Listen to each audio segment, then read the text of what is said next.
নিৰ্বাচনৰ প্ৰাক মুহূৰ্তৰ পৰা এতিয়ালৈকে যিকেইটা ঘটনা সংঘটিত হৈছে কি কাৰণে চৰকাৰ নিমাত হৈ আছে অনা অসমীয়া প্ৰীতি নে কি আজি যদি মিয়াক উচ্ছেদ কৰাৰ কথা আহিলে তেনে চৰকাৰখনে কিন্তু মিয়াক উচ্ছেদ কৰি দিলে হয় সেই গাঞ্জাৰ দোকান আপোনালোকে দেখা নাপালে হয় যদি মিয়া হ'ল হয় কিন্তু দুৰ্ভাগ্যজনকভাৱে এটা অনা অসমীয়া গাঞ্জা ব্যৱসায়ীৰ লগতে আলোক ত্ৰিপাঠীৰ কি সম্পৰ্ক আছে আমি সেয়ে বিচাৰিছো আলোক ত্ৰিপাঠীক সেইদিনা কোনে ফোন কৰি তেওঁলোকে মাতিছিল এইবোৰ বস্তু আৰক্ষী বাহনে তন্নকৈ নিৰীক্ষণ কৰিব লাগে আৰু তদন্ত আয়ত্তলৈ আনিব লাগে আৰু আলোক ত্ৰিপাঠী বোলা এই মানুহজনৰ নেতৃত্বত তাতে আপুনি ভালদৰে দেখিব সামাজিক মাধ্যমত ষ্টিক লৈ গৈছে বাঁহৰ বেট লৈ গৈছে তেওঁ আগে আগে বাকীবিলাক তেওঁৰ ঘেৰণীয়া গুণ্ডাবোৰ পিছে পিছে কি এইখন অসমত কি আমাৰ অসমীয়াক কি মাৰি পেলাব খুজিছে নেকি আমাৰ কি অস্তিত্ব শেষ কৰি দিব বিচাৰিছে নেকি এই সপোন তেওঁলোকৰ কেতিয়াও বাস্তৱত পৰিণত নহয় এই সপোন তেওঁলোকৰ সপোনে হৈ থাকিব আমি সকলো অসমীয়া আমি মাৰ বান্ধি থিয় দিছো আমি সেয়ে সৌদিয়াৰ পৰা ডুবৈলৈকে অসমৰ বিভিন্ন জাতি জনগোষ্ঠীয় সংগঠনে আমি এজাহাৰ দিছো আমাৰ সংগঠনৰ এজাহাৰৰ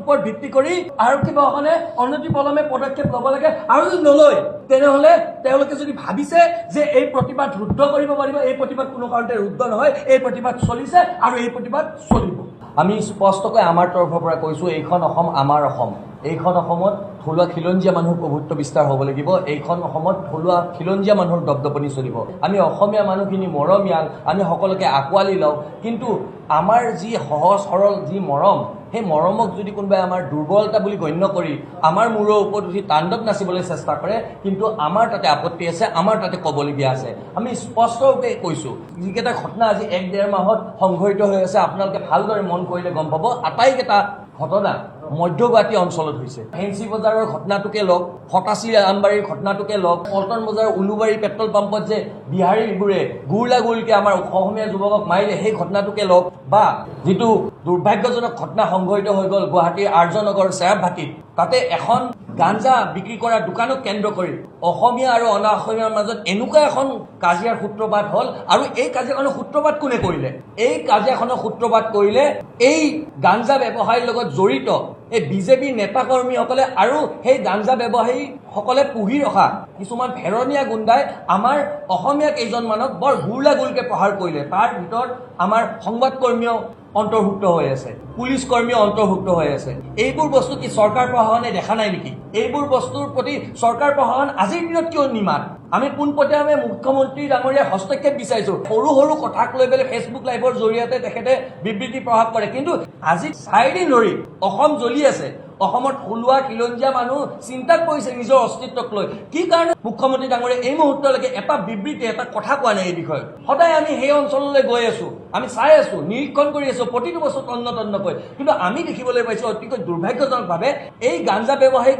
এই আৰক্ষী বাহনে নিৰাপত্তা দিয়াৰ দৰে হৈছে কি কাৰণে ঘটনা সংঘটিত হোৱা 4 দিন পিছতো সেই গাঞ্জা দোকানখন তাৰ পৰা উচ্ছেদ কৰিব নোৱাৰিলে এইখন চৰকাৰে মিয়াৰ কথা ক'লে মিয়াৰ উচ্ছেদ কৰিলে খুব ভাল পায় কিন্তু যেতিয়াই কথা আহে বহিৰাগত অনা অসমীয়াৰ তেতিয়া এই চৰকাৰখনে মনে মনে মৌনব্ৰত ধাৰণ কৰে কি কাৰণে এই প্ৰীতি আৰু আমাৰ পোনপটীয়াভাৱে মধ্যগুৱাহাটীৰ বিধায়ক বিজয় গুপ্তা ডাঙৰীয়ালৈ প্ৰশ্ন আপুনি পুহি ৰখা সেই প্ৰভাৱশালী সেই আলোক ত্ৰিপাঠী নামৰ নেতাজনে কোনে ফোন কৰাৰ কাৰণে তাতে উপস্থিত হৈছে আমি জানিব বিচাৰিছো গাঞ্জা ব্যৱসায়ীৰ লগত তেওঁৰ কি লিংক আছে কি সম্পৰ্ক আছে কোনে ফোন কৰি আলোক ত্ৰিপাঠীক তালৈকে মাতিলে যাৰ নেতৃত্বত এই অসমীয়া আৰু অনা অসমীয়াৰ মাজত এই কাজিয়াখনৰ সূত্ৰপাত হ'ল আজি আমি সকলোৱে চিন্তিত আমাৰ অস্তিত্বক লৈ আমাৰ অসমীয়া মানুহ এনে সংখ্যালঘুত পৰিণত হ'বলৈ গৈ আছো অসমখনত আৰু তাৰে পিছত ভোটৰ ওপৰত দানৱ কৰা দি আমাক এই অসমতে মাৰিব আমাৰ অসমীয়া মানুহৰ ওপৰত অত্যাচাৰ কৰিব আক্ৰমণ কৰিব অসমীয়া গৌৰৱ দিব আমি এটা কথা স্পষ্টকৈ ক'বলৈ বিচাৰিছো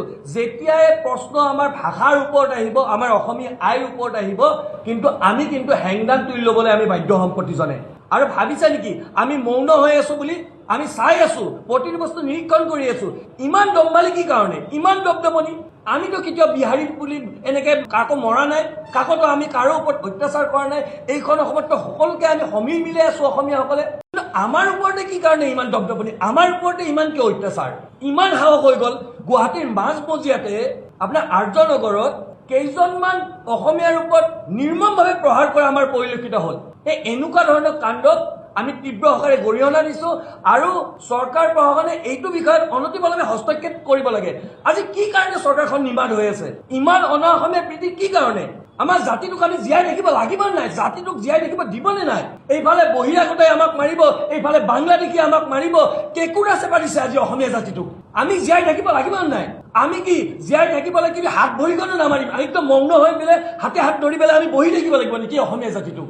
আজি হিন্দী বলাৰ প্ৰতি এই চৰকাৰখনে ইমান কিয় মৰম? কি কাৰণে? আজি যদি ক'ৰবাত যদি আজি মিয়াৰ কথা আহিল হয়, চৰকাৰখন প্ৰথমতে তাতে উপস্থিত হৈ উচ্ছেদ কৰিলে হয়। কিন্তু কথা ইয়াতে হিন্দী বলয়ৰ, অনা অসমীয়া প্ৰীতিৰ। সেইকাৰণে আজি ইমান বছৰ ধৰি সেই অঞ্চলত সেই গাঞ্জা দোকানখন চলি আছে, সকলোৱে গম পায়। সেই অঞ্চলৰ স্থানীয় মানুহক সোধক, ব্যৱসায়িক প্ৰতিষ্ঠানবিলাকক সোধক, সেই অঞ্চলত প্ৰত্যেকে গম পায়। আজি প্ৰায় 20-25 বছৰতকৈ অধিক কাল হ'ল তাতে সেই ব্যৱসায় সম্পূৰ্ণৰূপে চলি আছে।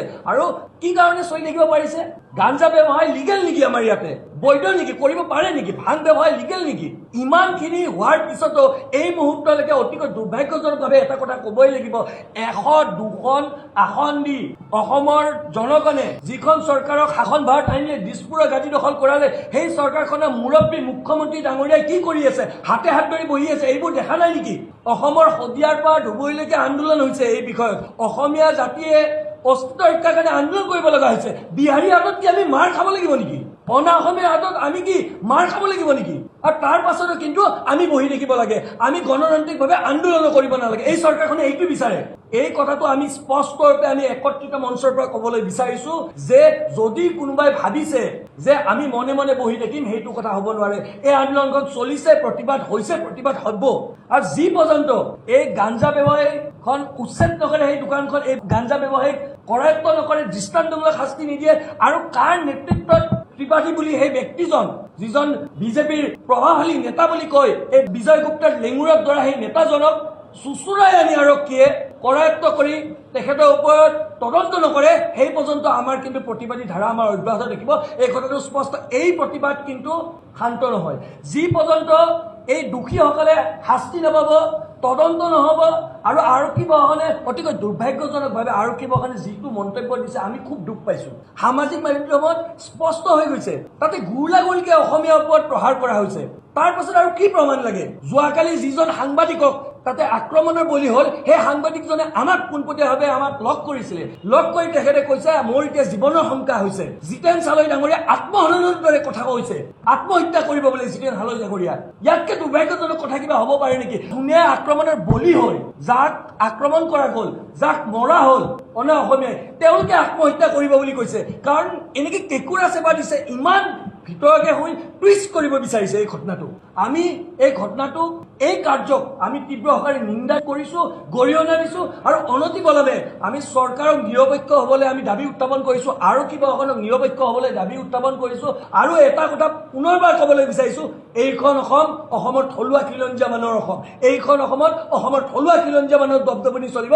কোনোবা বহিৰাগতক মৰম কৰিছোঁ বুলি আমাৰ মূৰৰ ওপৰত যদি তাণ্ডৱ নাচিব চেষ্টা কৰে, আমি কিন্তু এইটো কিন্তু হ'বলৈ নিদিওঁ। আৰু যোৱা 2 মাহত এই ইলেকশ্যনৰ পিছত, এই নিৰ্বাচনৰ প্ৰাক মুহূৰ্তৰ পৰা এতিয়ালৈকে যিকেইটা ঘটনা সংঘটিত হৈছে, কি কাৰণে চৰকাৰ নিমাত হৈ আছে? অনা অসমীয়া প্ৰীতি নে কি? আজি যদি মিয়াক উচ্ছেদ কৰাৰ কথা আহিলে, তেন্তে চৰকাৰখনে কিন্তু মিয়াক উচ্ছেদ কৰি দিলে হয়। সেই গাঞ্জাৰ দোকান আপোনালোকে দেখা নাপালে হয় যদি মিয়া হ'ল হয়। কিন্তু দুৰ্ভাগ্যজনকভাৱে সেই তেওঁ অনা অসমীয়া। গাঞ্জা ব্যৱসায়ীৰ লগতে আলোক ত্ৰিপাঠীৰ কি সম্পৰ্ক আছে? আমি সেয়ে বিচাৰিছোঁ আলোক ত্ৰিপাঠীক সেইদিনা কোনে ফোন কৰি তেওঁলোকে মাতিছিল, এইবোৰ বস্তু আৰক্ষী প্ৰশাসনে তন্নতন্নকৈ নিৰীক্ষণ কৰিব লাগে আৰু তদন্ত আয়ত্তলৈ আনিব লাগে। আৰু আলোক ত্ৰিপাঠী বোলা এই মানুহজনৰ নেতৃত্বত তাতে আপুনি ভালদৰে দেখিব সামাজিক মাধ্যমত, ষ্টিক লৈ গৈছে, বাঁহৰ বেট লৈ গৈছে, তেওঁ আগে আগে, বাকীবিলাক তেওঁৰ ঘেৰণীয়া গুণ্ডাবোৰ পিছে পিছে। কি এইখন অসমত কি আমাৰ অসমীয়াক কি মাৰি পেলাব খুজিছে নেকি? আমাৰ কি অস্তিত্ব শেষ কৰি দিব বিচাৰিছে নেকি? এই সপোন তেওঁলোকৰ কেতিয়াও বাস্তৱত পৰিণত নহয়। এই সপোন তেওঁলোকৰ সপোনে হৈ থাকিব। আমি সকলো অসমীয়া আমি মাৰ বান্ধি থিয় দিছোঁ। আমি সেয়ে শদিয়াৰ পৰা ধুবুৰীলৈকে অসমৰ বিভিন্ন জাতি জনগোষ্ঠীয় সংগঠনে আমি এজাহাৰ দিছোঁ। আমাৰ সংগঠনৰ এজাহাৰৰ ওপৰত ভিত্তি কৰি আৰক্ষী প্ৰশাসনে অনতিপলমে পদক্ষেপ ল'ব লাগে। আৰু যদি নলয়, তেনেহ'লে তেওঁলোকে যদি ভাবিছে যে এই প্ৰতিবাদ ৰুদ্ধ কৰিব পাৰিব, এই প্ৰতিবাদ কোনো কাৰণতে ৰুদ্ধ নহয়। এই প্ৰতিবাদ চলিছে আৰু এই প্ৰতিবাদ চলিব।